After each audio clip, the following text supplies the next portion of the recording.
Amis téléspectateurs, bonsoir, merci et bienvenue au cœur du mystère. Ce soir, nous parlerons de la Kabbale, son origine, sa manifestation, comment pénétrer cette tradition millénaire, quelle en est son origine. Nous essaierons donc de comprendre les mystères qui entourent ce savoir prodigieux, et ceci à travers cet effort de condensation, de concrétisation réalisé par Hippolyte Fatumbi, astro-kabbaliste et transcendentaliste, qui vient donc de sortir l'essentiel de la Kabbale en 30 minutes, son application aussi sur le nom imprononçable de Dieu. Eh bien, avec lui, nous essaierons donc de découvrir cette vidéo sur la Kabbale. Mais maintenant, passons donc à la parole aux spécialistes.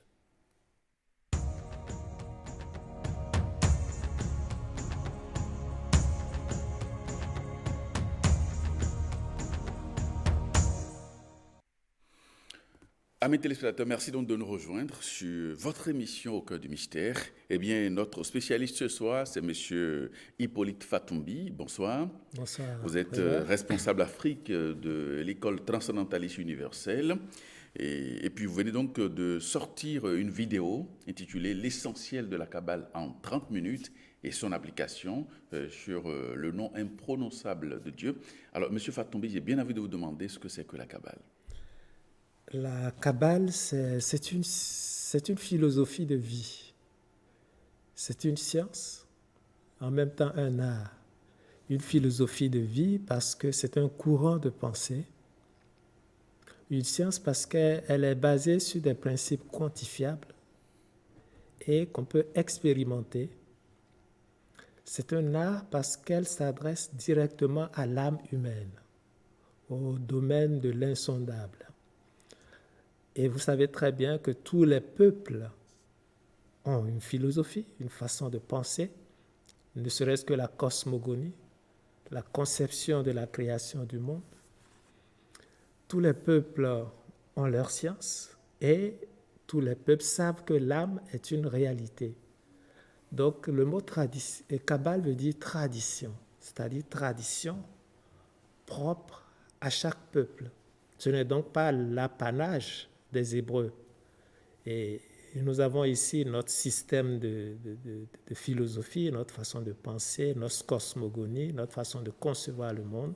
Donc nous avons notre Kabbale. C'est comme si j'utilisais le mot la porte et the door en anglais. Ce sont les mêmes réalités. Donc la Kabbale veut dire tout simplement la tradition. Donc au Bénin ici, il y a des traditions qui expliquent en fait le fondement et les processus de la création. Et Dieu, dans sa miséricorde infinie, a confié certains mystères à certains élites à travers les peuples, soit par songe, soit par communication directe, afin qu'ils sachent se conduire, se comporter au vu de leur réintégration. Parce que de Dieu nous sommes issus, en Dieu nous retournerons. Et ce retour se fait selon les principes et des règles assez précises. Alors donc, les religions vont essayer d'exposer ces règles. On dit qu'ils exposent ces règles au commun des mortels. Les ordres initiatiques vont de leur côté s'intéresser aux côtés de la connaissance. Donc les religions et les ordres initiatiques représentent les deux voies qui mènent à Dieu. Les voies initiatiques, c'est ce que nous appelons la voie des humbles. Ça veut dire qu'une voie que vous empruntez, vous utilisez la connaissance divine qui devait obligatoirement vous amener à l'humilité.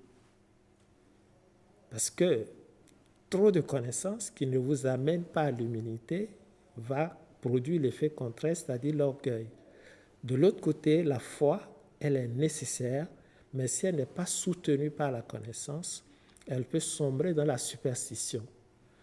Donc la Kabbale, bien sûr, chaque tradition, chaque peuple va essayer de chercher la voie du juste milieu. La foi est indispensable pour la réintégration, pour l'ultime destinée. Mais la connaissance est aussi indispensable.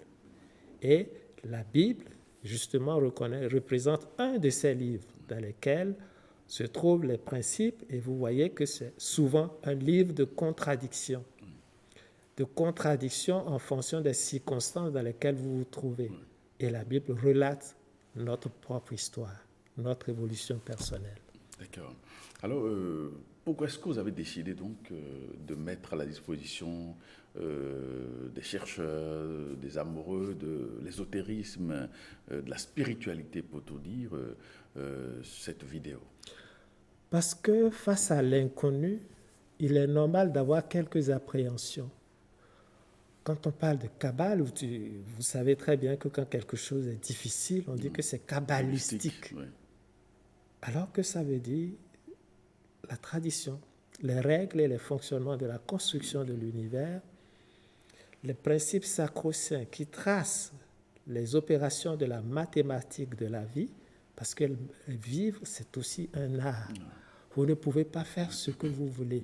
Certes, vous avez la liberté qui est le don le plus précieux que Dieu nous a confié, mais face à cette liberté, elle peut nous perdre comme elle peut nous aider à nous retrouver. Oui. Donc, nous avons donc mis ceci à la portée du grand public surtout, pour savoir que la Kabbale trace les règles du fonctionnement de l'univers et que son approche n'a rien de répréhensible ou qui devait normalement faire peur. Ça nous permet au contraire de mieux comprendre notre propre religion. Quand vous maîtrisez, quand vous essayez de comprendre ce qu'est la Kabbale, il y a des connaissances qui vous sont insufflées et qui vous permettent d'être vous-même un pilier de l'édifice divin. Alors, M. Fatombi, parlant des origines de la Kabbale, plusieurs chercheurs évoquent des auteurs comme Lenain, comme Eliphas Lévi, comme Moïse Cordova, Abou Lafia et autres. Alors, à quand remonte donc la Kabbale? De très loin, disons même à l'origine des temps, du moment où l'homme commence à se poser des questions. Pourquoi je suis dans ce monde, commence la Kabbale. C'est une philosophie, une façon de penser à vouloir sortir de cet univers dans lequel il se trouve et que parfois il ne comprend pas. C'est le rôle de la Kabbale. Ensuite, elle va migrer vers les peuples anciens, vers la Mésopotamie, l'ancienne Égypte. Et vous savez très bien que la plupart des connaissances de l'ancienne Égypte sont aujourd'hui vers notre continent. Oui. Et donc, la Kabbale a toujours existé. Mais ce que nous étudions, c'est spécifiquement le cas de la Kabbale hébraïque. Et les gens très souvent vont dire, mais écoutez, pourquoi la Kabbale hébraïque? La connaissance est une. Vous allez voir que parmi nos connaissances ici, on parle des 4 éléments, le feu, l'eau, l'air et la terre, sur lesquels est basé surtout le Fa. C'est les mêmes connaissances. Au contraire, l'approfondissement de la Kabbale pourrait permettre à certains de pénétrer les mystères de leur propre croyance et de mieux comprendre leur propre religion. Et ceci pour avancer sur le sentier de la sagesse. Alors, vous allez bientôt mettre donc à la disposition des chercheurs cette vidéo. Mais vous le ferez quand? Quand est-ce que vous allez lancer cette vidéo? Nous allons lancer cette vidéo samedi à l'hôtel Azalaï à 16h. Alors, en attendant de revenir un peu sur les grands aspects que vous aviez abordés à travers cette vidéo, nous allons faire un tour à la régie pour regarder ensemble l'essentiel donc de la Kabbale en 30 minutes.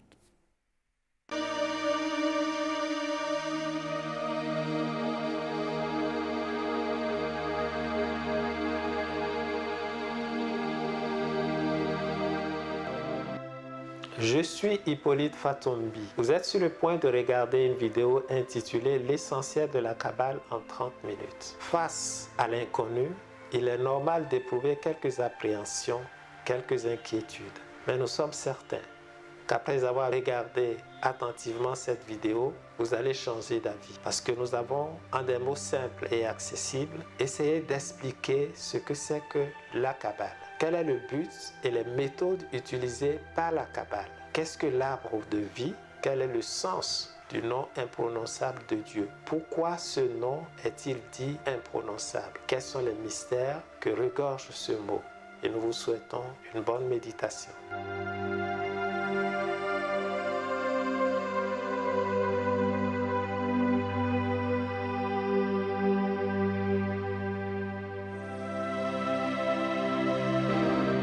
Qu'est-ce que la Kabbale? Méconnue du grand public, la Kabbale est restée de tout temps mystérieuse pour la conscience collective. Auprès du commun des mortels, elle est l'objet de multiples appréhensions, de critiques, expression d'une méfiance profonde qui fait penser à l'immense peur que suscite l'inconnu. En réalité, la Kabbale est la voie initiatique traditionnelle de l'Occident chrétien. Elle constitue le fondement même du christianisme. Toute la Bible est écrite à partir de la Kabbale, qui constitue la connaissance véhiculée par le peuple hébreu à travers le temps et l'espace. Cette tradition occidentale qu'est la Kabbale explique le fonctionnement de notre système solaire, lequel est basé sur des lois et des principes qui jusqu'ici ne sont connus que de quelques initiés. Aucune proposition de la Bible n'est écrite au hasard, et c'est à juste titre que celle-ci est considérée comme le plus grand des livres. D'autre part, à la lumière des éclaircissements qui précèdent, il apparaît que les vérités cachées de la Bible peuvent être révélées au moyen de la Kabbale. C'est en elle et en elle seule que nous retrouverons les clés qui nous permettent d'ouvrir les portes scellées du grand mystère.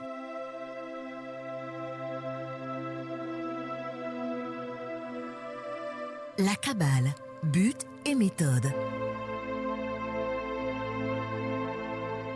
Celui qui cherche la véritable paix du cœur, la tranquillité d'esprit, doit étudier la Kabbale, car la tranquillité d'esprit est le résultat de la certitude, et la paix du cœur vient de la patience et de la foi. Sans foi, la science conduit au doute. Sans la science, la foi mène à la superstition. Les deux réunis donnent la certitude. La connaissance doit éclairer la foi, et la Kabbale est cette connaissance, cette science qui permet à l'homme de devenir un pilier de l'édifice divin.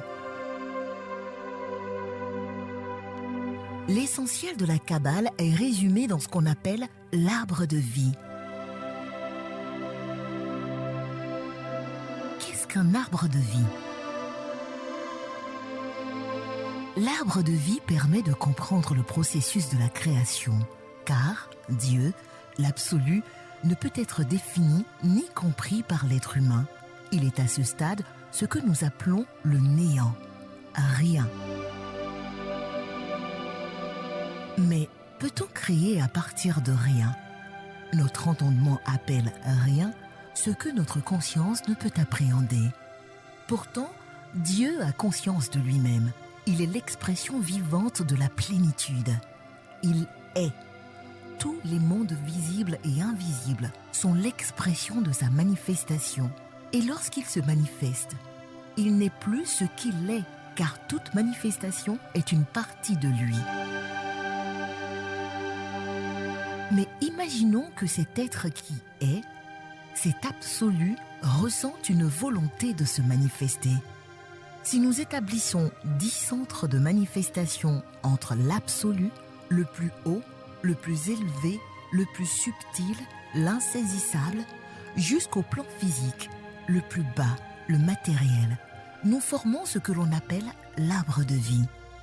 Cet arbre de vie sera le schéma type, explicatif du développement de la vie sur le plan de la manifestation, mais aussi de l'évolution de l'homme lui-même et de toute activité humaine. Il est rationnellement impossible de donner une image de l'absolu. Néanmoins, schématisons-le par un point à partir duquel partent des flèches descendantes comme ceci. Ces flèches sont des radiations divines, issues du verbe primordial, qui représente la volonté de cristallisation dont nous avons parlé plus haut. Les radiations divines émises se cristallisent en une sphère correspondant à une fréquence vibratoire bien particulière, volonté, car sans la volonté, rien ne peut être créé. Représentons la volonté par ce cercle marqué 1. Cette volonté est indispensable à la naissance de toute action, à la mise à exécution de tout projet. Étant donné l'intensité de la charge vibratoire du centre ainsi formé, celui-ci ne pourra réaliser le projet divin qu'en se cristallisant davantage, c'est-à-dire en faisant baisser encore son taux vibratoire. Marquons 2 dans cette nouvelle sphère de vie et signalons au passage qu'il n'est pas facile de se cristalliser. En effet, pour baisser son taux vibratoire, se baisser en quelque sorte, afin d'aider les autres, il faut être capable d'exprimer un degré élevé d'amour pur. Après la sphère de la volonté, la deuxième sphère sera donc celle de l'amour en puissance, l'amour absolu.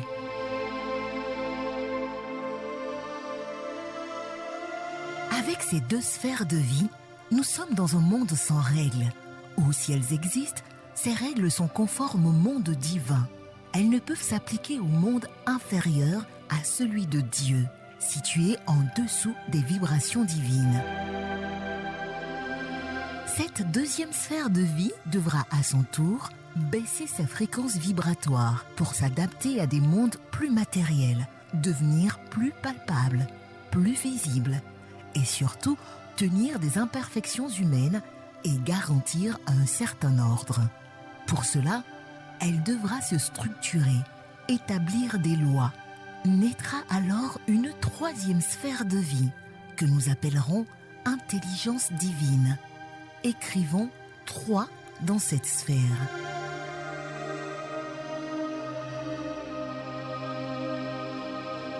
Ces 3 sphères constituent le monde des émanations, ou monde de la manifestation purement divine, c'est-à-dire renfermant tout le potentiel des mondes situés en dessous.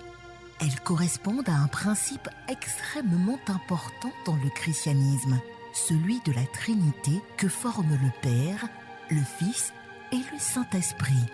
Le Père est la volonté, le Fils est amour, c'est le Christ. Le Saint-Esprit est l'esprit d'intelligence. Ce monde des émanations est le monde de Dieu. La fréquence vibratoire y est très élevée et rares sont les êtres qui peuvent y résider. Lorsque cette troisième sphère de vie baisse encore son taux vibratoire, il se crée une autre sphère appelée paradis. C'est la sphère de l'abondance où résident tous les trésors au service du bien-être de l'humanité. Inscrivons 4 dans cette sphère et appelons-la bonté ou abondance.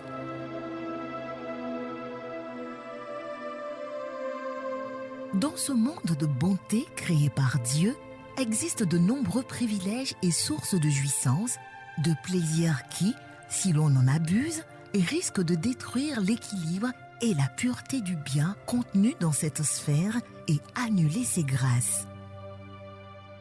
Aussi, faut-il arriver à y instaurer la loi de la sphère 3, restriction et sacrifice, qui permettra une certaine justice. Naît alors une 5e sphère de vie, appelons-la justice et marquons-la 5.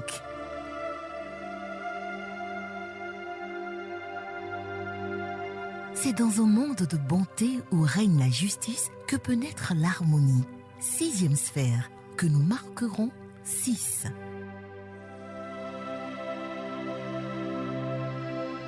L'harmonie s'exprime par la beauté qui, de son côté, en est le reflet. Cependant, l'harmonie est première. L'harmonie de la 6e sphère permet donc tout naturellement la naissance de notre 7e sphère, nommée beauté ou victoire. Marquons 7 dans cette sphère. Arrivé dans la sphère 7, généralement appelée victoire, Dieu peut estimer que son désir de réalisation est presque achevé. Pour donner à cette beauté toute sa profondeur, toute sa grandeur, toute sa noblesse, il l'exigera conforme au principe de vérité, car n'est véritablement beau que celui qui repose sur le vrai, c'est-à-dire sur les réalités fondamentales. Naît donc notre 8e sphère de vie, la vérité, marquant 8 dans cette sphère. L'œuvre achevée, il reste à lui donner un fondement solide sur lequel il pourra s'appuyer pour rester en vie. La 9e sphère sera donc le fondement, que l'on appelle aussi la pureté. Sans la pureté, sans intention dégagée de toute impureté ou malveillance, aucune création, aucune action, aucun projet n'est digne de l'Éternel. Inscrivons donc 9 dans cette sphère. La 10e sphère vient alors finaliser l'œuvre en matérialisant le rêve divin. C'est le monde physique, matériel, tel que nous le connaissons. Il résulte de l'expression des énergies de tous ces centres et son équilibre dépend du respect de leurs principes respectifs.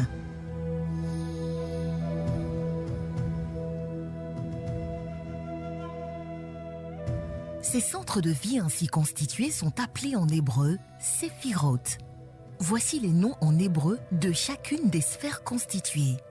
Keter, c'est la volonté. Chokma, c'est l'amour. Bina, c'est l'intelligence. Hesed, c'est la bonté. Gebura, c'est la justice. Tiferet, c'est l'harmonie. Netza, c'est la beauté. Chod, c'est la vérité. Yesod, c'est le fondement. Malkout, c'est l'action, le monde physique. Involution. Le trajet de l'involution va du monde de Dieu, Keter, à Malkout. Keter, Chokma, Bina, Hesed, Gebura, Tiferet, Netza, Hod, Yesod, Malkout. Évolution. Pour aller vers Dieu, il faut suivre le sentier de l'évolution allant de Malkout à Keter. Malkout, Yesod, Hod, Netza, Tiferet, Gebura, Hesed, Bina, Chokma, Keter. Les sentiers de l'arbre de vie. Les séphiroth ainsi constitués peuvent être considérés comme des centres d'énergie potentielle. Pour transformer ces dernières en énergie cinétique, il faut établir entre les séphiroth ce qu'on appelle les sentiers, facilitant les transferts d'énergie. Ainsi, 22 sentiers relieront les séphiroth entre elles. Ce sont des sentiers d'échange énergétique ou voies de réalisation des expériences. Les séphiroth représentant les expériences elles-mêmes. Les sentiers sont activés par des forces représentées par des lettres hébraïques. Ainsi, en considérant les 10 séphiroth comme des sentiers et en ajoutant les 22 sentiers les reliant, nous avons au total 32 sentiers. 10 plus 22 égale 32, qui constituent les expériences que l'on doit réaliser dans la phase involutive et 32 autres pour les travaux évolutifs. Ce n'est qu'après avoir effectué ces travaux que l'on peut posséder le diplôme d'homme parfait. 32 plus 32 égale 64 et 6 plus 4 égale 10, ce qui revient à 1. Il existe donc 32 voies de la sagesse que nous devons parcourir 2 fois pour parvenir à la perfection. L'arbre de vie contient 3 colonnes ou piliers. Le pilier de la rigueur à gauche, le pilier de la miséricorde à droite et le pilier de l'équilibre au centre. Ce sont les 3 piliers sagesse, force, beauté.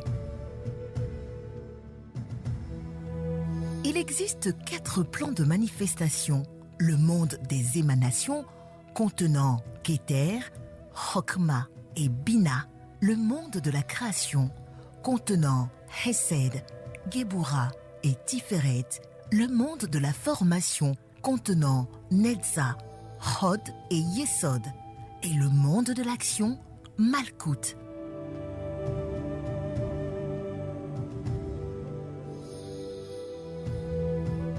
Les correspondances. Keter a pour attribut volonté, sa couleur violet, son cœur d'ange séraphin, son ange prince Métatron. Chokma a pour attribut amour, providence, sa couleur orange, son cœur d'ange chérubin, son signe zodiacal tout le zodiaque, son ange prince Raziel, sa planète Uranus. Bina a pour attribut sagesse, sacrifice, intelligence, sa couleur gris-noir, son cœur d'ange les trônes, ses signes zodiacaux Capricorne, Verseau, son ange prince Saphiel, sa planète Saturne, son jour samedi. Hesed a pour attribut miséricorde, bonté, sa couleur bleue, son cœur d'ange domination, ses signes zodiacaux Sagittaire, Poisson, son ange prince Tzadkiel, sa planète Jupiter, son jour jeudi. Gebura a pour attribut justice, rectification, sa couleur rouge, son cœur d'ange les puissances, ses signes zodiacaux Bélier, Scorpion, son ange prince Kamaël, sa planète Mars, son jour mardi.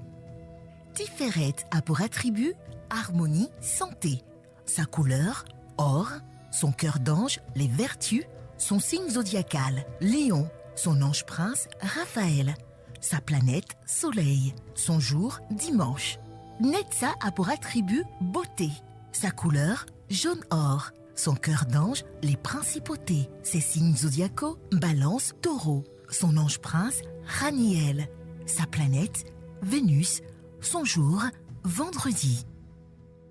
Hod a pour attribut vérité, communication, sa couleur marron, son cœur d'ange les archanges, ses signes zodiacaux Gémeaux, Vierge, son ange prince Michael, sa planète Mercure, son jour mercredi. Yesod a pour attribut fondement, purification, sa couleur le vert, son cœur d'ange les anges, son signe zodiacal Cancer, son ange prince Gabriel, sa planète la lune, son jour lundi. Malkout a pour attribut action, ses couleurs toutes les couleurs, son cœur d'ange les hommes, sa correspondance zodiacale l'ascendant, son ange prince Sandalphon, sa planète Terre. Les opérations de la Kabbale. Le tétagramme, le nom divin, Yod, He, Vav, He, Yahvé, Jéhovah. Nous pouvons lire dans la Bible que Dieu, créateur des univers et protecteur du peuple spirituel, s'appelle Yod, He, Vav, He, Yahvé, Jéhovah. Ce nom est composé de 4 lettres hébraïques, le Yod, le He, le Vav et un deuxième He. En plus de la signification de chaque lettre à l'intérieur de l'alphabet sacré, elles représentent chacune une énergie active dans une période déterminée, autant en ce qui concerne la création des univers qu'en ce qui concerne notre vie et nos problèmes personnels. Le Yod représente la semence, la graine, la potentialité que doit posséder tout ce qui est porteur de quelque chose. Le Yod représente le Père, le germe de toute chose, l'impulsion fondamentale, la volonté, la semence humaine aussi.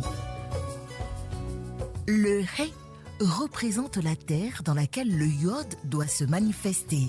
C'est la période de formation interne, de gestation. Le He représente la mère, le moyen maternel où l'œuvre peut être réalisée, la fécondité.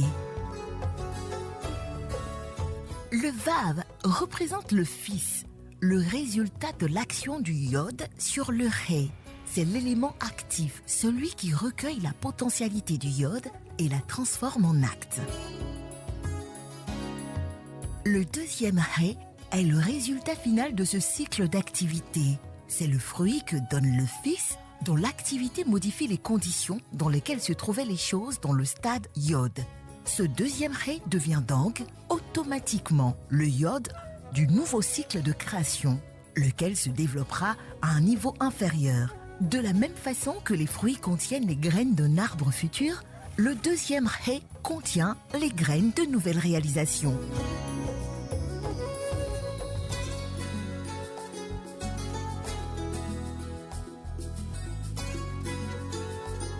La compréhension du nom de Dieu est fondamentale pour comprendre les mécanismes de la vie, les lois cosmiques. Yod-Hé Vav-Hé constitue la clé de la Kabbale. Ce nom correspond à tous les niveaux de l'action et peut être appliqué à toutes les situations possibles. Dans l'arbre de vie kabbalistique, le nom de Dieu s'inscrit de la façon suivante. Keter est le Yod, Hokma est le Hé, Bina est le Vav, Hesed est le deuxième Hé. Étant donné que ce deuxième Ré devient le Yod d'un nouveau cycle dans la deuxième triade de Séphira, Hesed sera le Yod, Gebura sera le Hé, Tiferet le Vav et Netza le deuxième Ré. Dans la troisième triade de Séphira, Netza sera le Yod, Hod le Hé, Yesod le Vav et Malkout le deuxième Ré. Si nous considérons l'arbre de vie en bloc, nous aurons Keter, Hokma, Bina, son Yod, Hesed, Gebura, Tiferet, son Hé, Netza, Hod, Yesod, son Vav et Malkout est le deuxième Hé. Si nous considérons uniquement la colonne centrale, Keter sera le Yod, Tiferet le Hé, Yesod le Vav et Malkout le deuxième Hé. Dans la colonne de droite, Hokma étant le Hé primordial, Hesed sera le Vav et Netza le deuxième Hé. Dans la colonne de gauche, Bina étant le Vav primordial, Gebura sera le deuxième Hé. Donc, Gebura devient Yod et Hod sera le Hé.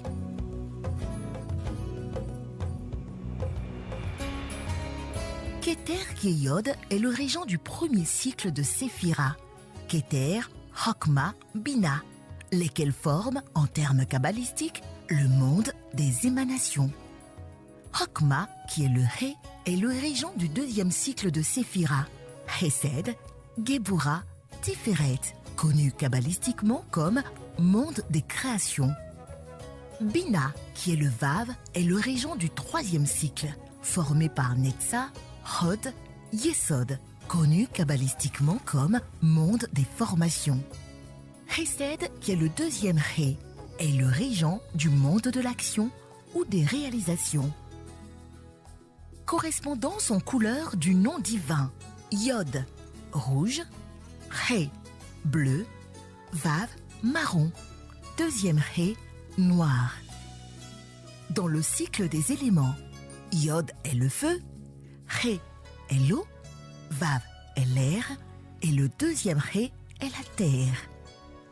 Dans le cycle zodiacal, les signes du feu, Bélier, Lion, Sagittaire, sont des signes Yod. Les signes d'eau, Cancer, Scorpion, Poisson, sont des signes Hé. Les signes d'air, Balance, Verseau, Gémeaux, sont des signes Vav. Les signes de terre, Capricorne, Taureau, Vierge, sont des signes deuxième Hé. Mais de l'intérieur de chaque élément, dans les signes de feu, le Bélier sera le Yod, le Lion sera le Hé, le Sagittaire sera le Vav. Dans les signes d'eau, le Cancer sera le Yod, le Scorpion le Hé et les Poissons le Vav. Dans les signes d'air, la Balance sera le Yod, le Verseau le Hé et les Gémeaux le Vav. Dans les signes de la terre, le Capricorne sera le Yod, le Taureau le Hé et la Vierge le Vav. Nous obtenons ainsi signe Yod, Bélier, Cancer, Balance et Capricorne. Signe Hé, Lion, Scorpion, Verseau et Taureau. Signe Vav, Sagittaire, Poisson, Gémeaux et Vierge. Dans le jeu de tarot et dans les arcanes mineures, les bâtons, les piques sont le iode, les coupes, les cœurs sont le ré, les épées, les carreaux sont le vav et les derniers, les trèfles, sont le deuxième ré. Dans les figures, les rois sont le iode, les reines le ré, les cavaliers sont le vav et les valets sont le deuxième ré. Nous aurons l'occasion de traiter ultérieurement les arcanes majeures. Dans la vie humaine, de 0 à 21 ans, période iode. De 21 à 42 ans, période ré. De 42 à 63 ans, période vav. De 63 à 84 ans, période deuxième ré. Dans le cycle annuel, printemps, iode, été, ré, automne, vav, hiver, deuxième ré. Dans le cycle mensuel, de la nouvelle lune au premier quartier, iode. Du premier quartier à la pleine lune, ré. De la pleine lune au dernier quartier, vav. Du dernier quartier à la nouvelle lune, deuxième ré. Dans le cycle quotidien, du lever du soleil à midi, iode. De midi au coucher du soleil, ré. Du coucher du soleil à minuit, vav. De minuit au lever du soleil, deuxième ré. N'importe quel cycle d'activité faisant l'objet d'une étude, n'importe quel projet, entreprise, jeu, circonstance que nous avons à vivre est soumis à l'action de ces 4 forces. Ainsi, en divisant par 4 sa durée, nous obtiendrons le temps régi par le iode, le ré, le vav et le deuxième ré. On pourrait développer ce sujet à l'infini, car iode, ré, vav, ré, le nom de Dieu, exprime la clé de la construction de tout dans le cosmos, dans les univers. Si nous tenons compte de ces 4 énergies divines dans notre façon d'agir, en respectant ces 4 temps, nos œuvres seront aussi solides que le monde.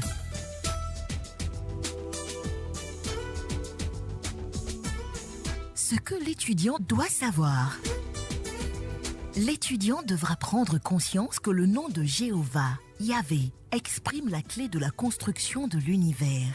N'importe quel cycle d'activité, objet d'étude, n'importe quelle entreprise, jeu, période, laps de temps à vivre, à expérimenter, est soumis à l'action de ces 4 forces.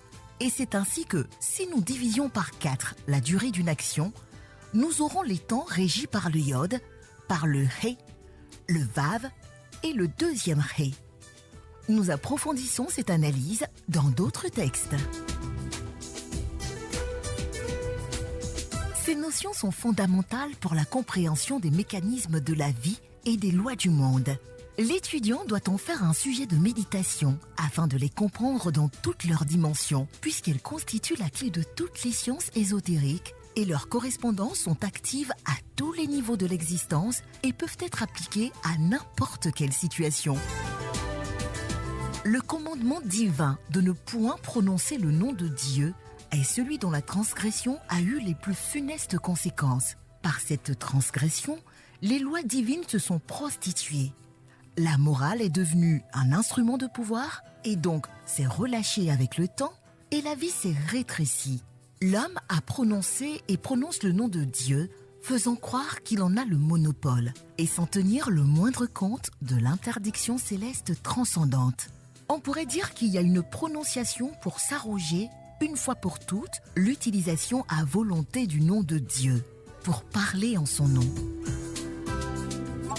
Le nom divin n'est vraiment pas à prononcer, mais à vivre, car il établit les principes et les lois du fonctionnement de l'univers matériel.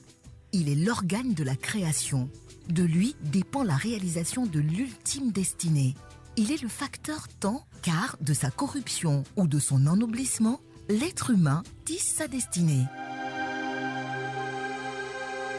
Ces 4 lettres représentent les opérations de la mathématique de la vie. les comprendre et agir en harmonie avec elles fait de l'être humain le porteur et le révélateur de la lumière divine.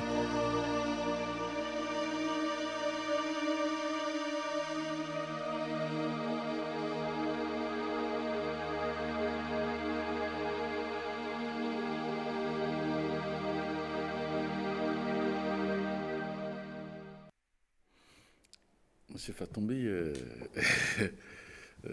on a eu du plaisir à regarder la vidéo et ça a été vraiment un travail condensé. Merci. De l'arbre de vie, les sphères, les anges princes, les sentiers. Vraiment, c'est prodigieux là.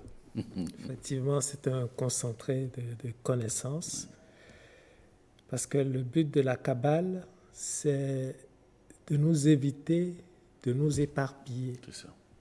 Une fois que vous comprenez le mécanisme et le fonctionnement, et grâce à l'aide des attributs, vous faites des déductions.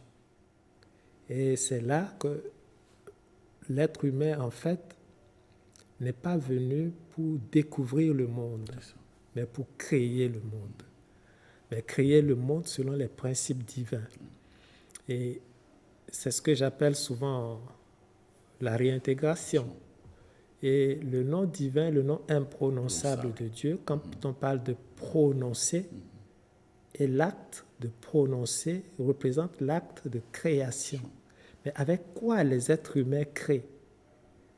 Avec les éléments qui sont autour d'eux, mais qui obéissent au verbe humain. Que représente le verbe? C'est un son, mais à l'intérieur duquel se trouve une information. Laquelle information est dans le mental de l'individu, qui est directement en contact avec les forces subtiles, qui, généralement, sans volonté propre, obéissent à l'information qui se trouve dans le verbe. Donc, de la corruption ou de l'ennoblissement de ces 4 éléments, nous nous éloignons de notre nature divine. Et quand on parle de la quintessence, quinte veut dire 5, c'est-à-dire la 5e essence, qui doit s'ajouter aux essences des 4 éléments pour former, en réalité, pour réaliser notre nature divine. Donc vous allez comprendre pourquoi on dit que le nom, c'est un nom imprononçable, c'est-à-dire tant que tu ne sais pas les principes de son fonctionnement. Et moi je dis, quand les Hébreux lisent Yod Heh Vav Heh, ils ne disent jamais Yahvé, ils disent Adonai, c'est-à-dire le Seigneur. Et moi j'ajoute le Seigneur des temps. Le temps que ça prendra, ça ne sera jamais l'éternité, parce que Dieu lui-même ne peut pas se renier lui-même. Ça peut prendre énormément de temps, d'où la nécessité de se conformer, de comprendre les lois et d'utiliser les symboles kabbalistiques et en plus tard les symboles de notre propre tradition, parce que le mot symbole veut dire tout simplement unir. Ça veut dire, ça, c'est une symbiose. Ça essaie de nous unir avec une forme de pensée. Quand je regarde par exemple un stylo, il peut représenter un symbole. Mais à quoi cela m'unit, cet élément que j'ai en main? Quand j'ai une coupe, un stylo, une équerre, à quelle pensée cela m'unit? Donc la Kabbale nous donne les outils qui nous permettent de nous unir à des sphères de pensée qui puissent nous permettre, comme je l'ai dit, de créer notre propre réalité. L'être humain pense qu'il est venu pour découvrir le monde. Non. Il est venu pour le créer, selon sa nature originelle. Et donc les actes qu'il pose peuvent l'approcher ou l'éloigner de sa propre source. Et c'est le rôle des religions et des ordres initiatiques.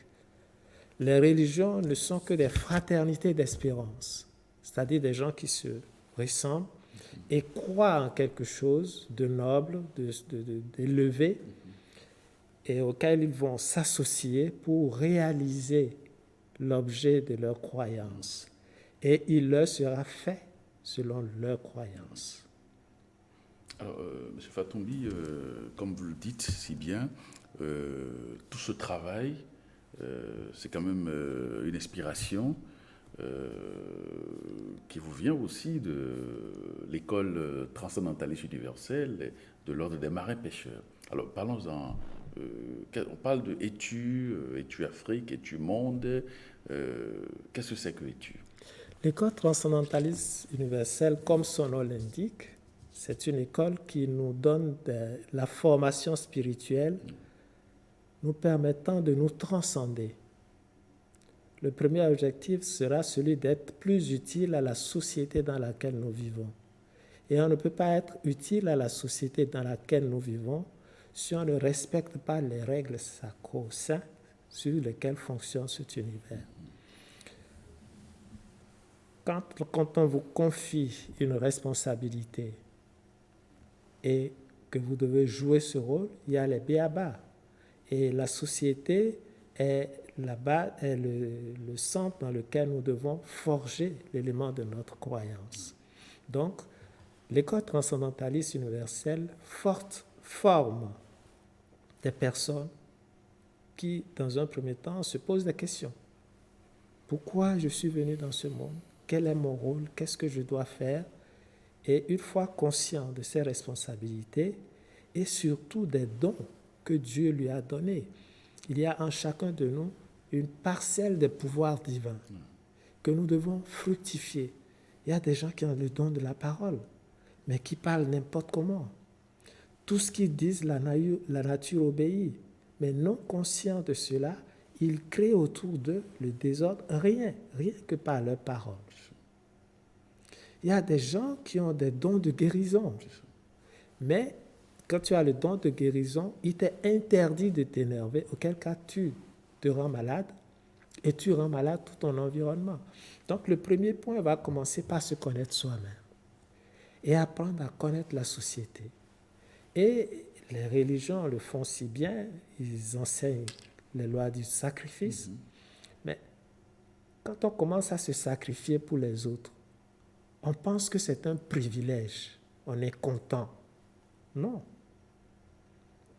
Les principes de sacrifice font partie de la loi de l'évolution.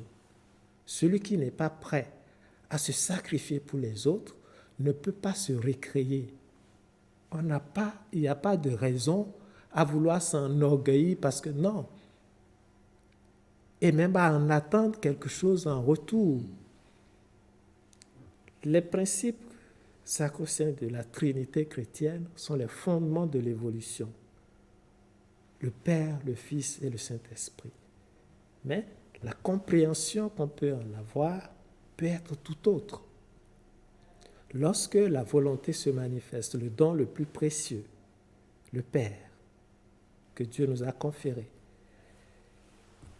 si tu ne manifestes pas de compassion qui s'associe à ta volonté et un esprit de sacrifice, tout ce que tu es en train de créer ne peut pas se réaliser, ou tu mettras beaucoup de temps pour le faire. Donc pour nous, membres de l'école transcendentaliste universelle, nous venons dans cette école pour apprendre les mécanismes de fonctionnement de la vie et leur adaptation à notre art de vivre, pour être plus utile à la société dans laquelle nous vivons. Et dans l'ordre des marins-pêcheurs, qui est le soutien de l'école transcendentaliste universelle, nous allons plus loin. Nous donnons la possibilité à ceux qui viennent vers nous de chercher à se réaliser, parce que l'objectif ultime, c'est notre réalisation spirituelle, non pas un travail conscient, régulier. Vous vous intégrez dans une école qui vous donne les outils pour vous former spirituellement et essayer d'être encore plus utile à la société. Alors, quels sont les différents enseignements? Est-ce que vous parlez de l'astrologie, des anges, la tarologie. Quels sont les enseignements que vous dispensez au niveau de l'école transcendentaliste universelle? La base, la clé de tous, c'est d'abord la Kabbale. Oui. Maintenant, il y a la Kabbale appliquée Appliqué. à l'astrologie, Oui. appliquée au tarot, appliquée à l'évangile, Oui. à la Genèse, à l'Apocalypse, parce que nous lisons la Bible, La Bible. c'est un livre codé. Nous pouvons en faire une première lecture, une deuxième et une troisième. Donc, l'école transcendentaliste universelle donne cette possibilité de mieux comprendre ce livre sacré. Et ce qu'on a constaté d'ailleurs, la plupart de nos étudiants, c'est quand ils arrivent chez nous, qu'ils comprennent leur propre religion. Et nous avons aussi bien des musulmans que des chrétiens, des protestants, qui, en fait, vivent pleinement leur foi. Ça ne vous empêche pas de vivre votre foi, mais de mieux comprendre l'objet de votre foi. Et comme le dit si bien la vidéo, c'est il y a l'arbre de vie à 3 piliers. Le pilier de la rigueur, le pilier de la miséricorde à droite de l'équilibre. et le pilier de l'équilibre. Il représente la force, Sagesse. la sagesse et la beauté. Oui. Donc, il y a des gens qui, au cours d'une vie, sont venus travailler sur la voie de la sagesse. Il y a d'autres qui sont venus travailler sur la voie de la foi. Et d'autres, dans cette présente vie, qui vont travailler sur le sentier de l'équilibre. Donc, chacun évolue en fonction de sa sensibilité. Donc, nous pouvons dire que à l'école transcendentaliste universelle, nous essayons de travailler aussi bien sur le sentier de la sagesse, de la connaissance, et sur celle de la foi, ce qui fait de nous vraiment des gens équilibrés, je pense. Je rappelle que l'école a été créée, ça fait plus de 40 ans déjà, par Kabbalah. Oui, le fondateur de l'école transcendentaliste universelle, c'est Kabbalah, que beaucoup de gens connaissent à cause de ses ouvrages et de ses livres. Mais c'est de savoir aussi qu'il a laissé un ordre, une école, que nous essayons de perpétuer.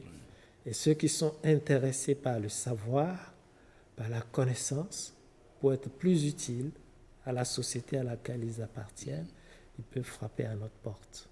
Alors, on revient donc à l'essentiel de la Kabbale en 30 minutes que vous allez lancer donc Tel à Azalaï, la Zalaï de Cotonou à 16h. à 16h. Nous sommes quasiment au thème de cette émission, Hippolyte Fatombi.